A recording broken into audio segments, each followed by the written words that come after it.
on Panorama. Today, Tuesday, 3rd October 2023, and you're welcome to the first episode of Panorama this week. Yes, so the ladies had time over the weekend into the holiday yesterday, but again, we're back to talking and discussing topical issues, discussing and dissecting them.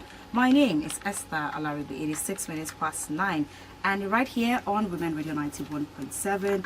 It's time we have ladies from different geopolitical zones come discuss topical issues. And as always, it's always a pleasure to have you join the conversation. The phone lines are open 07000 917 917, or you can send us a text or a WhatsApp message 070 317 56537 to be a part of the conversation. And you can listen via the website www.wfm917.com. Download the mobile app to listen live, WFM 917. This morning I have joining me Buki Femi Ajala. Good morning, Buki. How are you doing today? Buki, do unmute your mic so we can hear you clearly. Absolutely. I thought it was unmuted. Oh, okay. So sorry about that. So I was already, greeting our fellow Nigerians, wishing them happy independence. 63 years. 63-year-old Nigerian. Happy independence, and I want to trust that October 1st and yesterday we all had a fruitful day with our family, businesses. Thinking about Nigeria and what's the next step. It's more of, okay, now what should I do? Okay. How do I contribute, my own quarter to bring about this greatness that we said we want about Nigeria. So once again, I want to welcome you to the month of October, and it's going to be a good month for all of us. Thank you. All right. Thank you so much, Buki. Yes, and we also have Ibinabo Dixon joining us. Good morning, Ibinabo. How are you doing today? Oh, good morning, Esther, able, honorable Minister for Happiness. Good morning. Don't start feeling yourself now. Good morning, Buki. Okay. And good morning. I want to also greet everyone. Happy Independence Day. I want to say welcome to the month of October. We have just 2 months to go. Take life easy. Yes, God who has sustained us from January to this moment has not given up on us. So let's take it easy. Let's gradually, connect the dotted lines and then, do the needful. However, something happened in Edo State. There was an accident that this accident consumed people. Oh my goodness. An oil tanker in collision with some other vehicles, and of course you know what that was. There was fire everywhere. People were roasted. People died, and that was very sad. And we commiserate with the governor of those states. We commiserate with the families who have lost their dear ones. We hope that government should begin to look at better ways of transporting highly inflammable materials like PMS, gas and coal. Look for better means to transport them. Let's begin to look at the rail line. Use that means to transport all of these goods, because you know what our roads are like. They are bad. I could recall that many times along Otedala axis of Lagos Badagry Expressway, I've lost count of the number of times that articulated vehicles toppled and so on. And we even had a very ghastly one sometime, I think some years back. When an oil tanker went up in flames. So please, government, we are in the 21st century. People don't do this anymore. Nobody transports their flammable materials along the highway where every other vehicle would ply. And let's change it. Let's change the narrative. Let's go, the way other developed countries are going. Let's transport these materials through, you know, the rail line.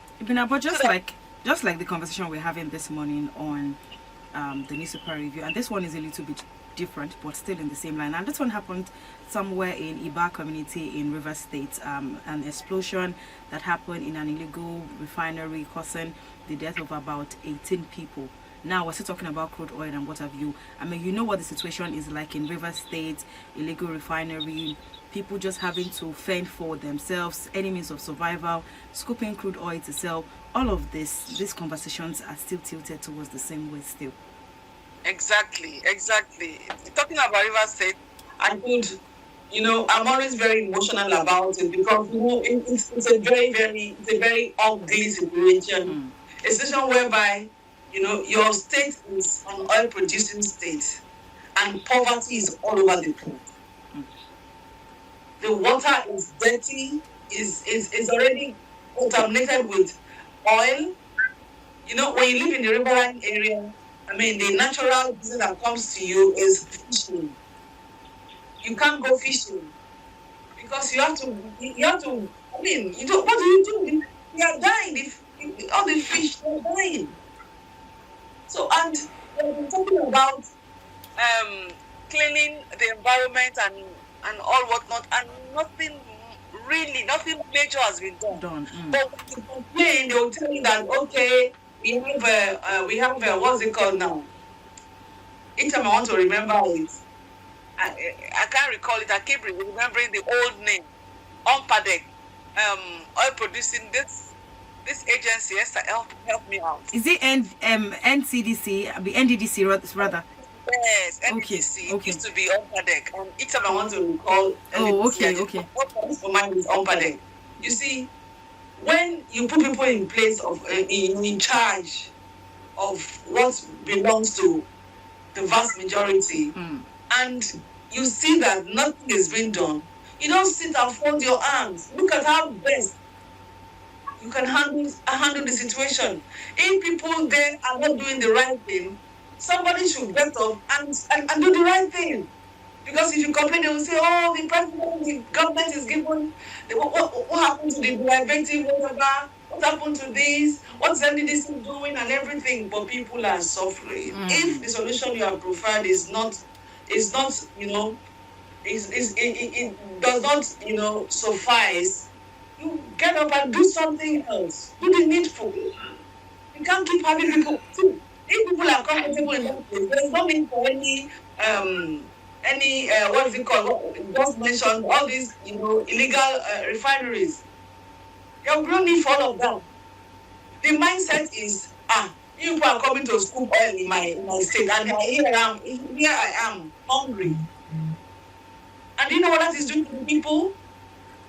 People are dying gradually because there are no proper means of controlling what is being emitted into the atmosphere. And people are inhaling these things. You recall the time of black soup in River State. If you want to know, you just spread a bright material, whether white or off-white or cream or something, overnight, and go back to it in the morning. You will see, you know, film of something very black, and you wonder this is what you breathe in every time, whether you are in the house or whether you are outside of the house. So the government has a lot of things to do. The Minister for Petroleum and all the agencies responsible should please rise up to their responsibilities. People are dying of cancer that the kind of cancer that you can't even explain. It is not breast, it is not whatever, but it is cancer anyway. And people are dying. All right. I can go on and on. Thank you, Esther, for the opportunity. Thank you so much, Ibinabo, really, because some of the issues that we get to experience and talk about in our society are things that we've spoken about over and over again. There's been different conversation around the illegal refineries in River State and some of this oil-producing states on the need to see how we can incorporate them into refineries and see how we can engage these people. I mean, for what I know already, people who are able to invest or work in illegal refineries, they definitely have some level of technical know-how.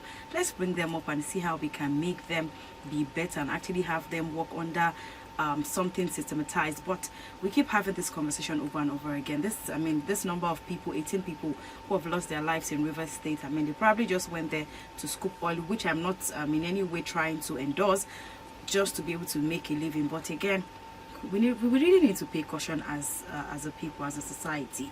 All right, the phone lines are open for you to join the conversation. 07000 917 917, or you can send us a text or a WhatsApp message 070 56537. Now, this conversation, initially I said I was just going to Bookie. I'm going to put you on the spot. Looking at where Nigeria is today, 63 years of our independence. Take a look, just picture mentally your immediate community. How would you say that our 63 years of independence has been able to show, either in the life of the people around you or what you get to see? Because there's so many things that we want to talk about when we're talking about Nigeria at 63. Do we actually look it, Buki? Okay. On the surface, you will say no. We do not look it, in terms of our indices. When you look around and you see poverty, inflation, education, the state of our health, so these are primary things. And then of course, talking about standard of living, which has to do with as simple as water. Do we have clean water running from the taps?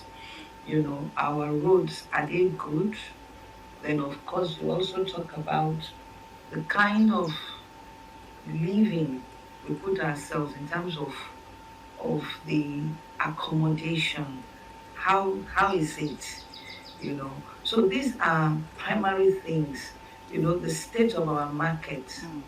These are things that they put together and say, is it developed or not developed? We talk about Singapore, how they moved from a third world nation to a first world nation, looking at all these things in terms of education, health-wise, housing, health, and of course, the food, how hygienic, these are. So if you look around, you will see traces of the fact that this is not 63. This is not looking at 63, right? But hey, in all things, we still have to thank God. Most of the economies, that we are also looking up to say, oh, they have developed and all that. At times, it took them 100 years, Though we talk about the fact that we can speed up things. It's not like in those days. Now there's technology, people are educated more, people are aware of what is good and what is right, and we've also seen things abroad, we've seen things in developed countries, so we don't have to wait, to do 100 years. Singapore that we're talking about, within 50 years, he's done with it. So if we compare these things, you will say for 63, we have not done a good pass. That's the truth. We have not done a good pass.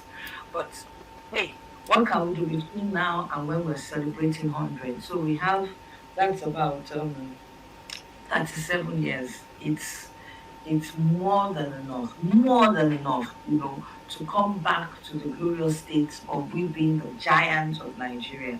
Obviously, the giant is sleeping now, but we can always wake up the giants, by integrity and the fact that we want to make Nigeria proud.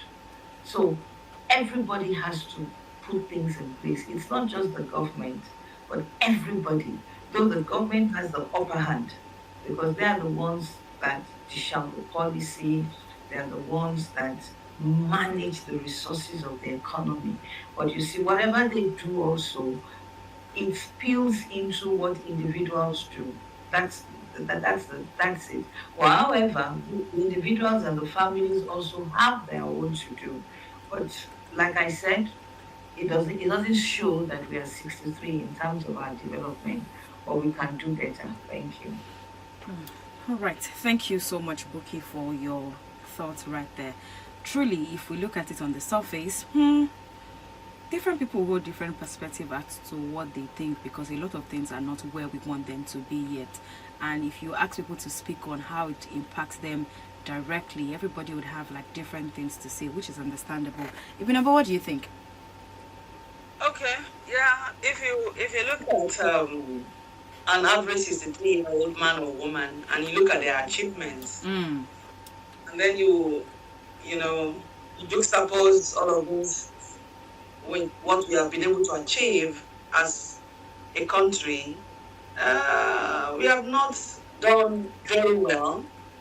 But you see, it takes everybody, all hands must be on deck to arrive at that El Dorado that is in our head, that paradise that we keep dreaming about. You understand? Because you see, when you talk about what are the ills of society, you cannot take all the blame to the government. We are part of the system. We have contributed to the rot of wherever we have found ourselves. You understand? But then to look at the government on the other hand, they shouldn't just sit down, cross their legs, and be happy that, okay, as a city, we have done well. Yes, maybe. But if you look at it, it is plus the effort of the people in terms of the facade we put out there to people to see. When you talk about Nigeria, people are talking about some areas, beautiful buildings, fine edifice and all that. But for me, it goes beyond that. For me, as a 63-year-old, you're already a grandparent.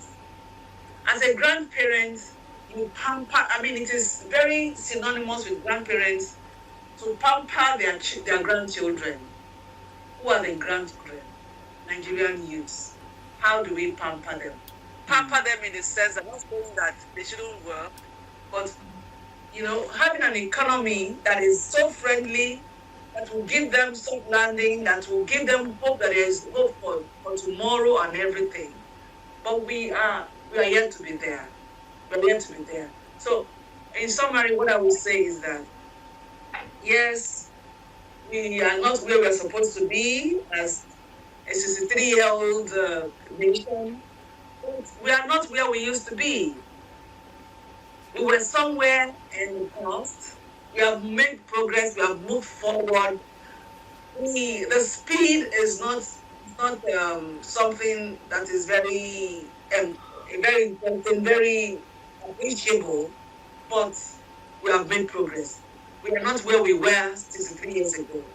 We are not where we should be after 63 years, but we have made progress. And we hope that everyone, the government, all the 3 tiers of government, and all of the communities, and everyone will come together and make Nigeria the great nation that God has, made it to be, because we have everything.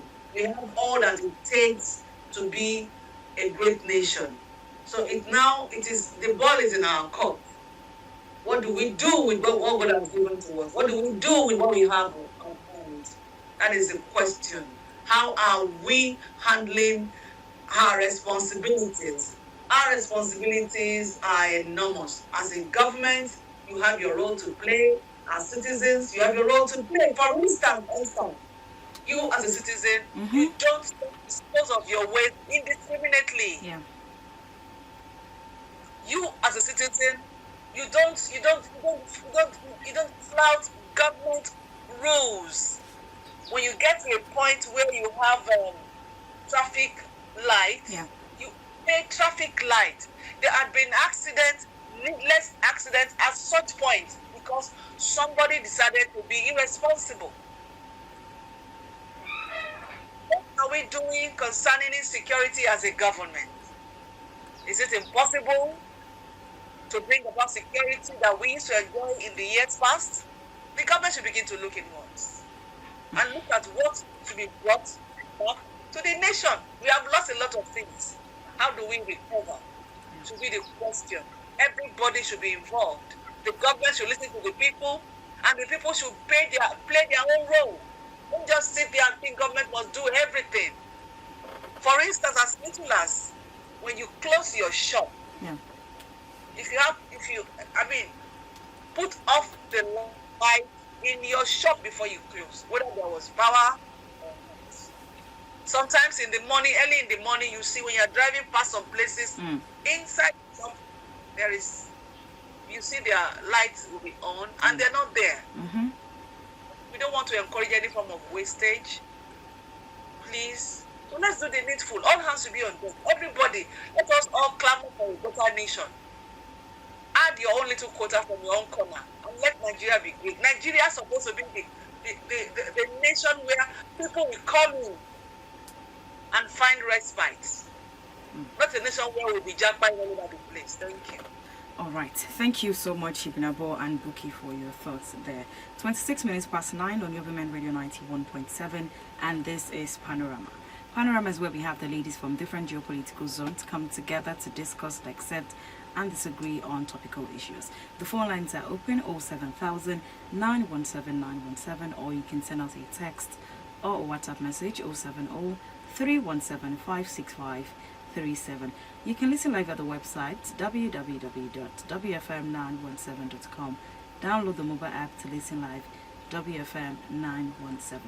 Still talking about Nigeria. Now this one, the federal government has revealed plan to overhaul the nation's tax system to shift more of the burden to wealthy citizens to achieve its 18% tax GDP ration revenue target. So this one was disclosed by Taiwo Oyedele, that's the chairman of the Presidential Committee on Fiscal Policy and Tax Reforms. And looking at this, when we say that we want to focus tax revenue on wealthy Nigerians to achieve revenue target, okay, sounds interesting. But according to Taiwo Oyedele in this report, it says, in his words, make the rich pay what is fair and those who are too poor can be protected.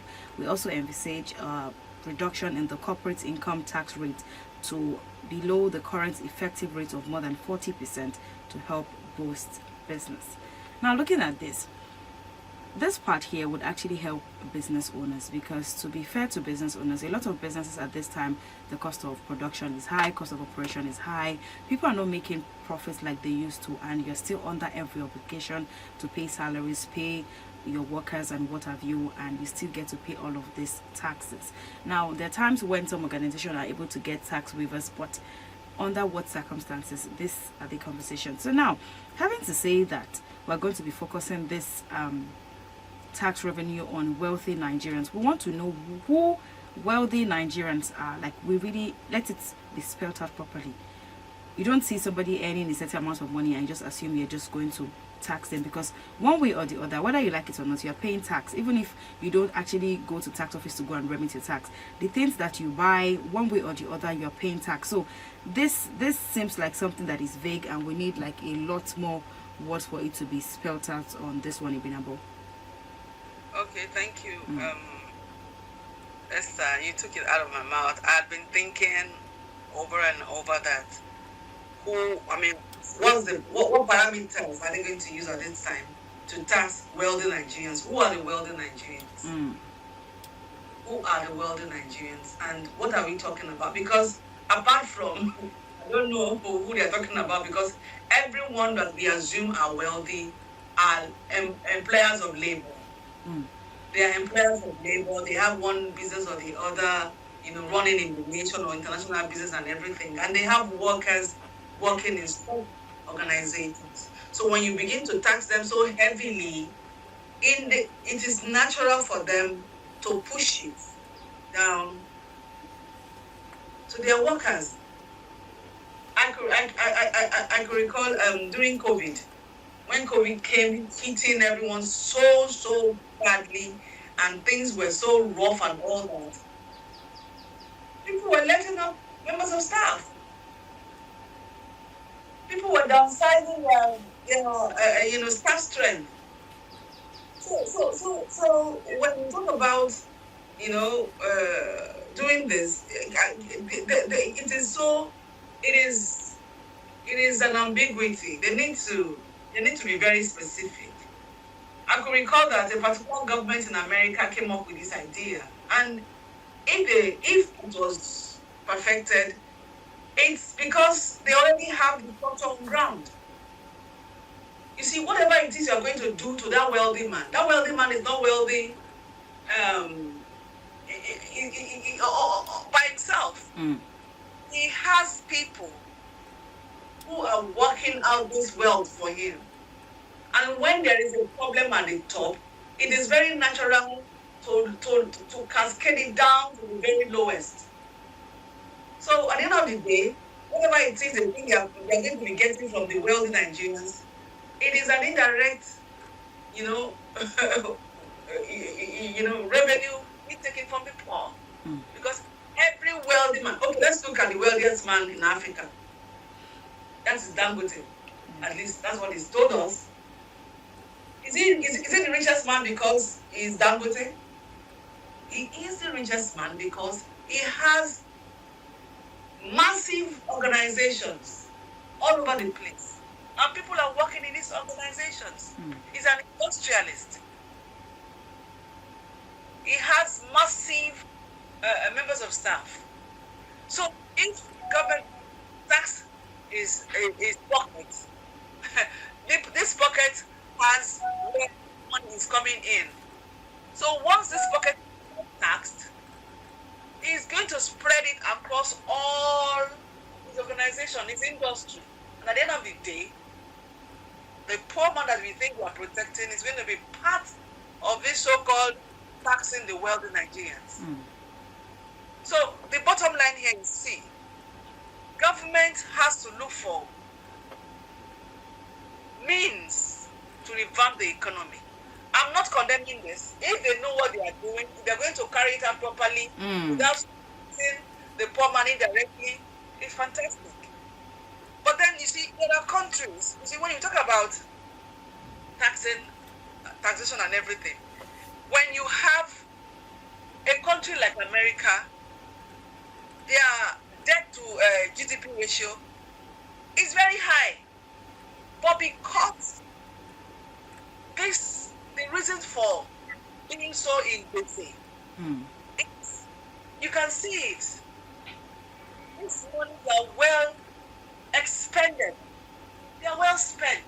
There is social housing. They have places where when you don't have enough to eat, you have places where you can go to. Yes.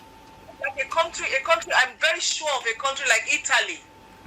They have something that I would mean Samaritans, where they have food items, even other items like body lotion, hair cream and everything. They give them in large quantity to churches, to other organizations where you can freely go and collect. I know a particular church in Italy where they receive this, and the members are given all of these things. They give them food items, rice, even good oil, good groundnut oil, good vegetable oil. So we don't have such. So when you don't have all of this, there's something like social security in Nigeria. So when we're talking about, we are a consuming nation and not a producing nation. We're not producing, we consume. And our economy does not, like I said, does not produce and sell goods and services. We borrow and we spend. As long as we are still doing this, whatever tax has been squeezed out of the wealthy Nigerians will still go down the drains because we are not properly harnessing what we have. We have vibrant economies. We have fantastic people who are good at this. And if we don't listen to them, we can't make any headway. We have to revamp our industries. Our dying industry. For instance, look at our refineries.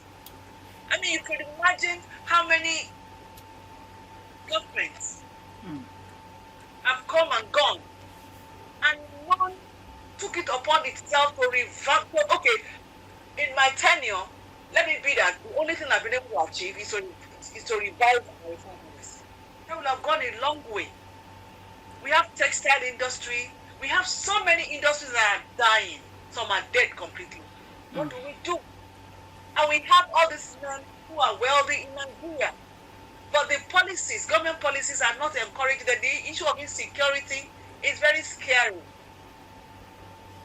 So, see, for me, Esther, sorry for taking this time. For me, the main issue, see, if you have been able to sort out the issue of food, security, shelter for Nigerians, you have done a whole lot. You have done a whole lot. I can't forget late Alhaji Lateef Jakande, the governor of Lagos State, sometime in the past. He made sure there were low-cost houses in every local government of his tenure in the state. There were 5 local government areas then. And each of them had low-cost houses. And they were actually given to poor people, junior workers, junior civil servants. And the payment plan was very friendly. So, what happened to social housing? What happened to government, collaborating with farmers? We have big farmers. Some of these politicians are farmers. Are they saying that their farms are not secured? Farmers being sacked from their farms. All these stories are affecting the ordinary farmer there who does not have anything, who just farms probably to take care of himself and to send to the market. The major farmers are still running their businesses, but they are exporting them. So governments should collaborate. Go into collaborating with these people. I recall Lake Rice. Lagos State government collaborated with Kebbi State government to produce this rice. What happened to Lake Rice?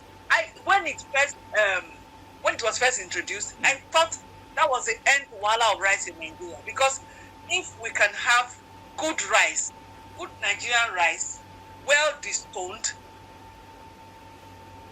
I think life will be better. Because if you remove Wahala of food, if you remove Wahala of housing, and you remove insecurity from the system, I think fairly Nigerians will not be crying the way they are crying right now.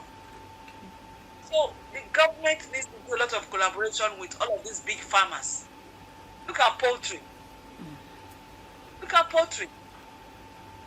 Poultry farmers are having issues with poultry feeds. What is the government doing? That's why you're buying a crate of egg for such an exorbitant price.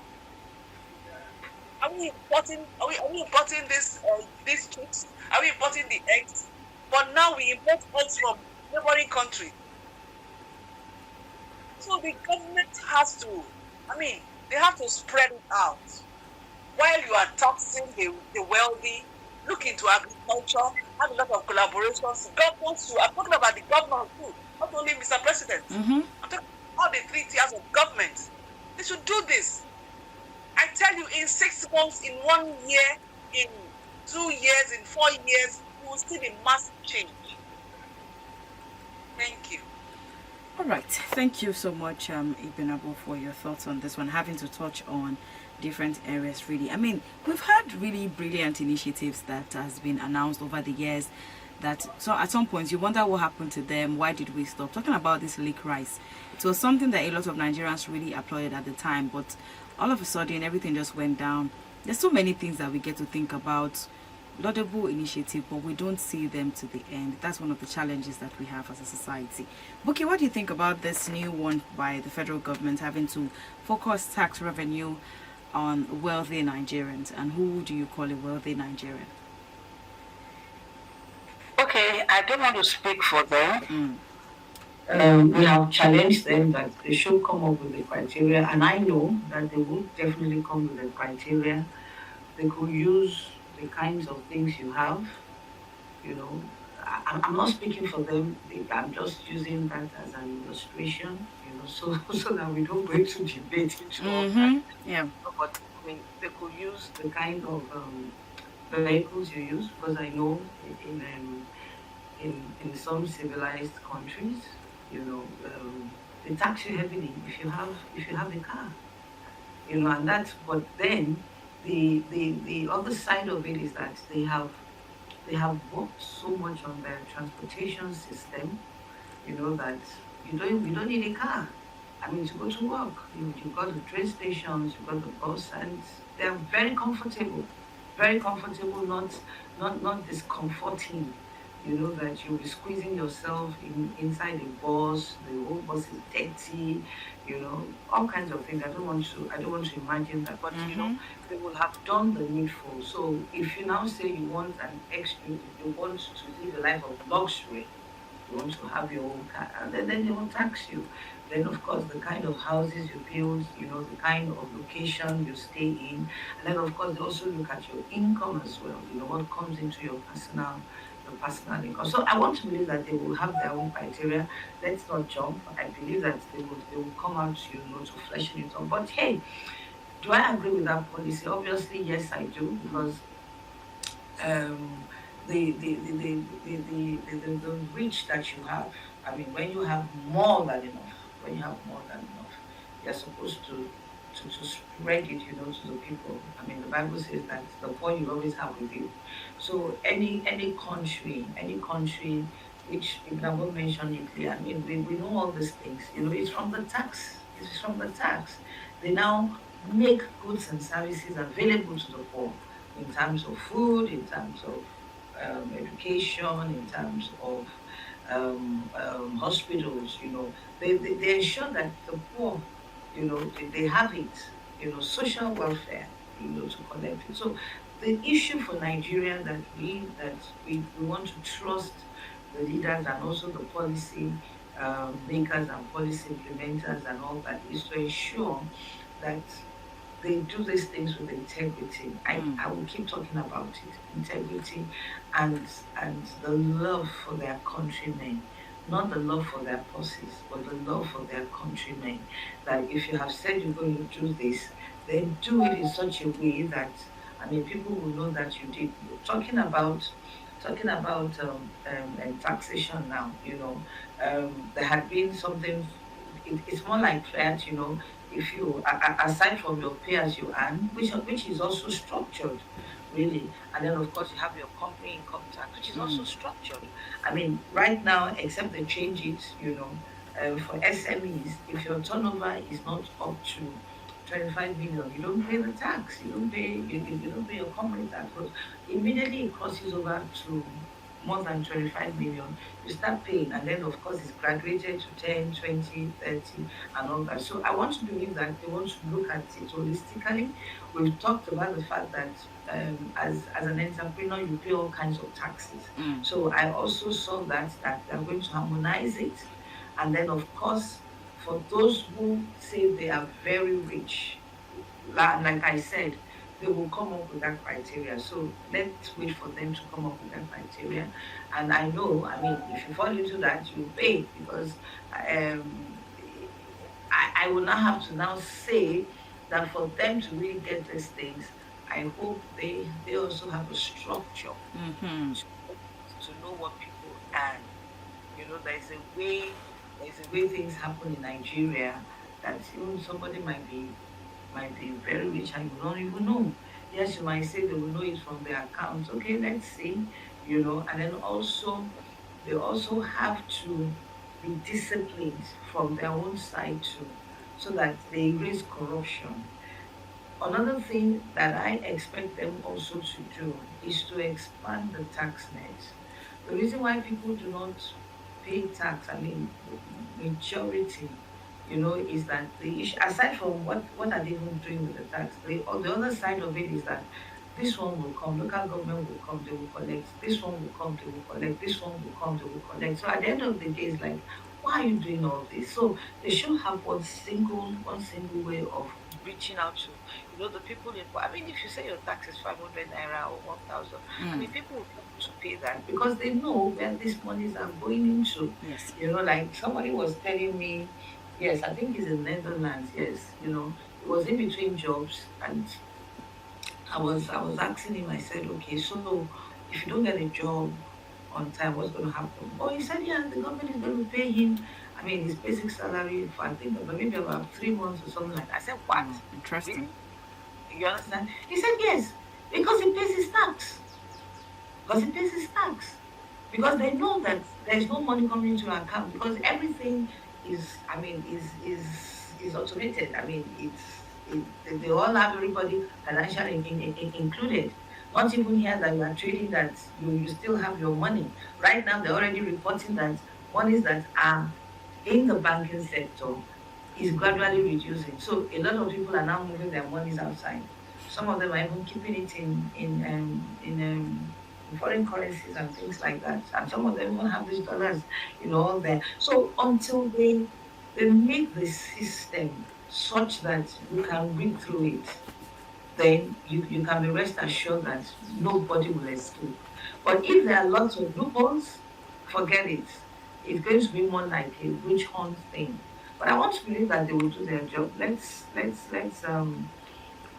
wait until they come out with all these things. Then we can now begin to shoot and begin to query some of their decisions. But I want to give it to them. At least we have an idea of the crop of people that are in the committee, and we expect something much, much efficient, from them. They are talking about increasing it from 10% to 18% ratio of the GDP.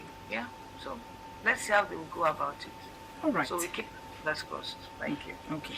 Thank you so much, Buki, for your thoughts there. So before we wrap up on the conversation this morning, let's look at this one. So I saw this exchange on a particular social media platform between the police and Nigerian youth.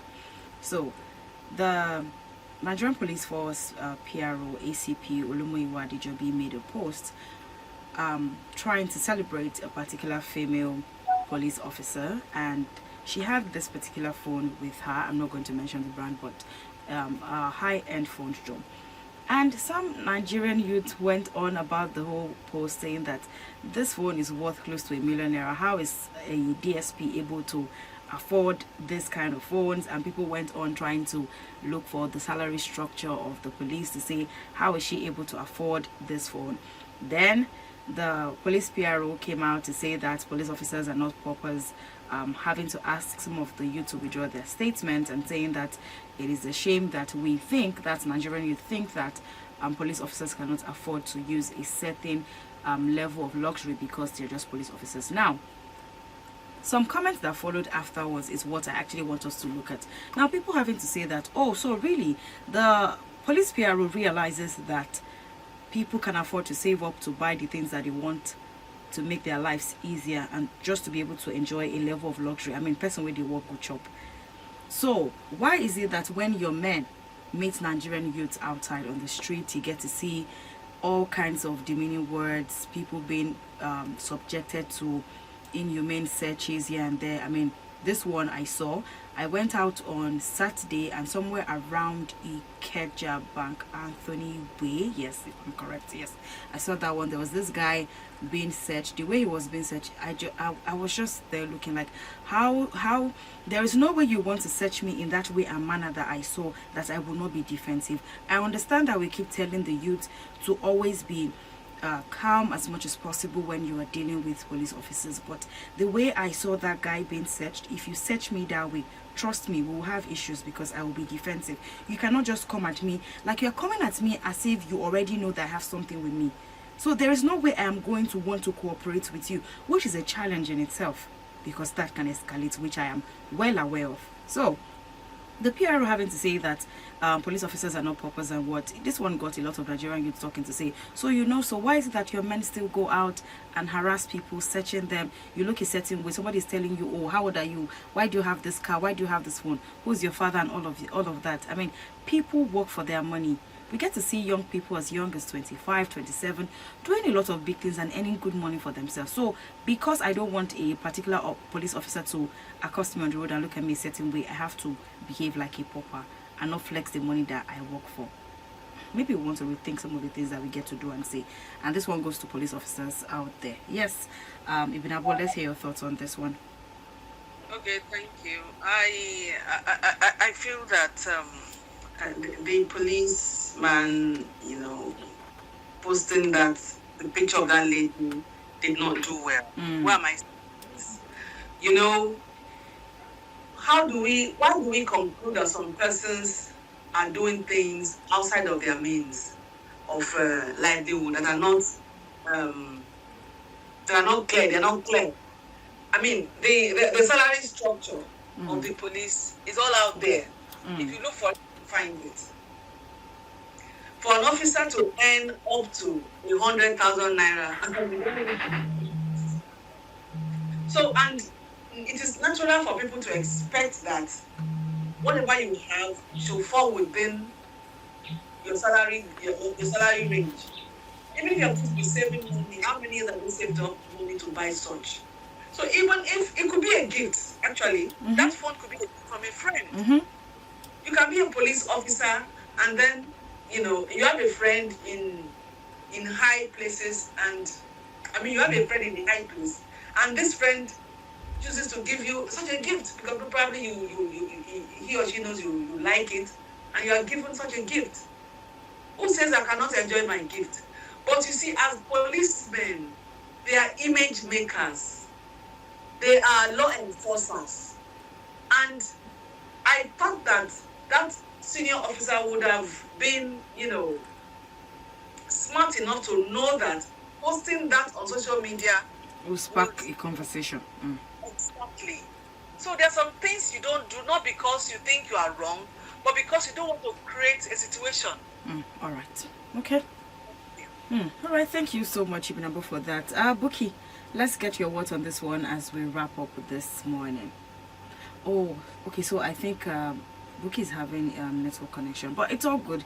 I mean, I'm sure that Buki would almost have the same comments as this one. But in all of it, I think that police officers out there should try as much as possible, do things within the ambit of the law. Don't go out of your job description to want to do things. You see people, just approach them, be civil in your way of communicating and what have you. You cannot just come at me and you go hey and you want me to be like hello, good morning, sir. No. The action that you give off, you're definitely going to get the reaction for it. I'm not encouraging anybody to go out there and be a certain way, but we need to learn how to do better. Yes, we have Buki back. Buki, let's get your final words on this before I let you go. Buki, please unmute your mic. Hello, Buki. Oh, so I see that Buki's okay. All right, okay. Yes. So let's take your final words as I let you go this morning.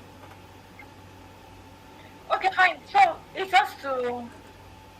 just to say that, hey, I expect more from the police community. If they need to do a little bit of, not even a little bit, they need to do the essential branding of the police force. But the way the guy is going about it, it's not it at all. It's not it at all. And they need also to look at the fact that Gen Zs now and millennials, the way they go about their expression in terms of their fashion and things like it's that, different. they cannot use the way the people of 50s and 60s. They can decide to go out in a rugged outfit, their hair, in the Dada style and things like that. That does not mean that, they are bad people, they are terrible Yahoo people. or whatever it is. I believe that if they want to do their job, it is intelligence that will make them to know where these Yahoo are. Then they should go after them in their places, not on the street. Okay. So to wrap up, the police should do a proper branding of themselves so that people will know that policeman to change, not. Okay, so I see that Buki is having network connection, but all the same, thank you so much, Ibinabo. Thank you so much, Buki, for being on the program this morning. Thank you for having us. All right, thank you. And it's a wrap on Panorama this morning. Do well to join us again tomorrow at 9:05 as we get to discuss, like said, and disagree on topical issues. My name is Esther Alaribe. Good morning. Up next is Radio Doctor with Chinyere Timothy Crown. To sponsor this program, call the number 0816 480 7613. WFM 91.7.